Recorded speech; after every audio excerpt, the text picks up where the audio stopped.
अब ये भी समझने की आवश्यकता है कि खबर की पूरी पिक्चर क्या है। ये जो एप्स को बैन किया गया है उससे कितना फायदा आपका, कितना नुकसान चीन का, क्योंकि ये जो चीनी एप्स हैं जिस तरह के इंफॉर्मेशन आपसे बिना जाने हासिल कर लेते हैं वो बहुत खतरनाक है। जब आप किसी ऐप को इंस्टॉल करते हैं तो वो ऐप आपसे आपकी फोटो, वीडियो, मैसेज और फाइल्स को एक्सेस करने की मंजूरी ले लेती है। इसके बाद वो ऐप आपके डेटा का क्या करती है ये उसे बनाने वाली कंपनी पर निर्भर करता है। कुछ कंपनियां आपसे बाकायदा अनुमति लेती हैं कि वो आपके डेटा का इस्तेमाल कर सकती हैं, लेकिन कुछ कंपनियां डेटा इस्तेमाल करने की अनुमति नहीं लेती हैं और बिना आपकी जानकारी, बिना आपके परमिशन आपका डेटा चोरी करती है। फिलहाल भारत चीन के बीच जिस तरह का टकराव और तनाव है उसमें चीनी कंपनियां हमारे डेटा का कुछ भी कर सकती हैं। चीन में बाकायदा नेशनल इंटेलिजेंस लॉ नामक एक कानून है जो कहता है कि वहां के सभी संगठन और नागरिक राष्ट्रीय खुफिया प्रयासों का समर्थन करेंगे और सहयोग देंगे। इसका मतलब यह है कि चीनी कंपनियां और नागरिक चीन की खुफिया एजेंसियों की मदद के लिए कानूनी रूप से बाध्य हैं और यूजर्स का डेटा चाइनीज सरकार के पास जमा करना उनके लिए कोई जुर्म नहीं है। एप्स के मामले में चीन का पुराना रिकॉर्ड भी विश्वसनीय नहीं है। भारत के रक्षा मंत्रालय ने 2017 में सैनिकों से 42 चाइनीज ऐप डिलीट करने का आदेश दिया था। इस लिस्ट में Weibo, WeChat messenger, SHAREit, UC browser जैसे नाम शामिल थे जो कल दी गई लिस्ट में भी है। मौजूदा हालात में सरकार ने सोच समझकर 59 ऐप्स को बैन करने का फैसला किया है। समझने वाली बात यह भी है कि चीन कोई सॉफ्टवेयर पावर नहीं है, वो एक हार्डवेयर का पावर है, यानी सामान की मैन्युफैक्चरिंग में उसकी ताकत ज्यादा है। सॉफ्टवेयर में भारत के डेवलपर्स का पूरी दुनिया लोहा मानती है। ऐसे में हमारे देश में भी चाइनीज ऐप से बेहतर ऐप्स बन सकते हैं, बस थोड़े से प्रोत्साहन की आवश्यकता होगी।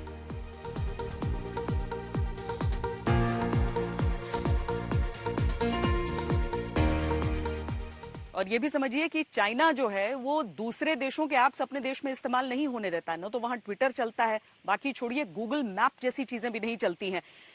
तो ऐसे में चीन भले ही ये हंगामा कर रहा हो कि ये सही नहीं है, लेकिन चीन को भी मालूम है कि एक न एक दिन उसके साथ ऐसा होना था। उसे ये भी मालूम है कि भारत अपने ऐप्स डेवलप कर सकता है। हम आपको ये समझाते हैं कि भारत का दम ऐसा क्या है, किस तरीके से ये इंडस्ट्री हमारी इतनी बड़ी है और कितना पोटेंशियल है इसमें हमारे अपने टैलेंट के विस्तार के लिए।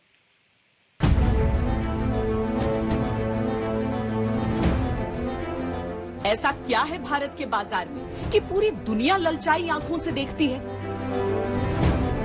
ऐसा क्या है भारत के बाजार में कि चीन को ऐप बैन पर चिंता हो रही है? जिस तरह के जितने सारे हमारे यूजर्स हैं और जितना बड़ा हमारा ये इंडस्ट्री बन सकता है, ये मौका शायद दोबारा कभी नहीं मिलेगा। और जितने मेरे एंटरप्रेन्योर भाई लोग हैं, मैं उन सब से निवेदन कर रहा हूं कि आगे बढ़ें और इस अपॉर्चुनिटी का, इस क्राइसिस में, हर क्राइसिस में एक अपॉर्चुनिटी आती है, इस अपॉर्चुनिटी का फायदा उठाएं और अपने देशवासियों के लिए अपनी संस्कृति से जुड़े हुए ऐप बनाइए जो कि आज नहीं कई सालों तक चलेंगे। हम आपको समझाते हैं आखिर क्यों वो समय आ चुका है कि अब हमें हो जाना चाहिए लोकल के लिए वोकल।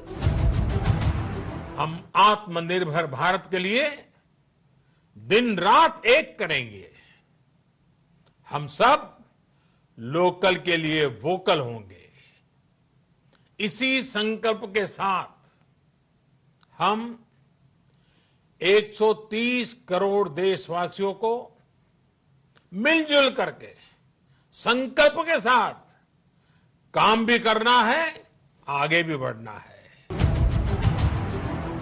भारत की मोबाइल ऐप अर्थव्यवस्था बहुत बड़ी है। मोबाइल ऐप इकोनॉमी के मामले में भारत दुनिया में चौथे नंबर पर है। भारत में 120 करोड़ फोन यूजर्स हैं। इनमें 63 करोड़ 60 लाख लोग इंटरनेट इस्तेमाल करते हैं। जो ऐप इकोनॉमी 2016 में 100 लाख करोड़ की थी, वो 2020 तक अनुमानित 1 खरब 80 अरब रुपए है। देखिए, जितने इंडिया के ऐप्स हैं ना, वो बहुत ही हाई क्वालिटी हैं और मेरे को पक्का विश्वास है कि अगले कुछ हफ्ते और महीनों में जितने भी ये वैक्यूम क्रिएट हो रहा है, इंडियन एंटरप्रेन्योर्स आएंगे और बहुत ही बढ़िया ऐप्स बनाएंगे और वो ऐप्स बने हुए हैं काफ़ी सारे तो ऑलरेडी, और जो नहीं बने हैं वो बन जाएंगे। और इस देश के नागरिक को जो सर्विस उन ऐप्स के थ्रू मिल रही थी वो अब भारतीय ऐप्स के थ्रू दी जाएगी। भारत में हर महीने लोग गूगल प्ले स्टोर से 100 करोड़ ऐप डाउनलोड करते हैं। ऐप डाउनलोड करने के मामले में भारत इस समय दुनिया में दूसरे नंबर पर है, पहले नंबर पर है चीन। लेकिन जिस रफ्तार से भारत आगे बढ़ रहा है वो रफ्तार दुनिया में नंबर 1 है, यानी जल्द ही भारत दुनिया का नंबर 1 देश हो जाएगा ऐप डाउनलोड करने के मामले में।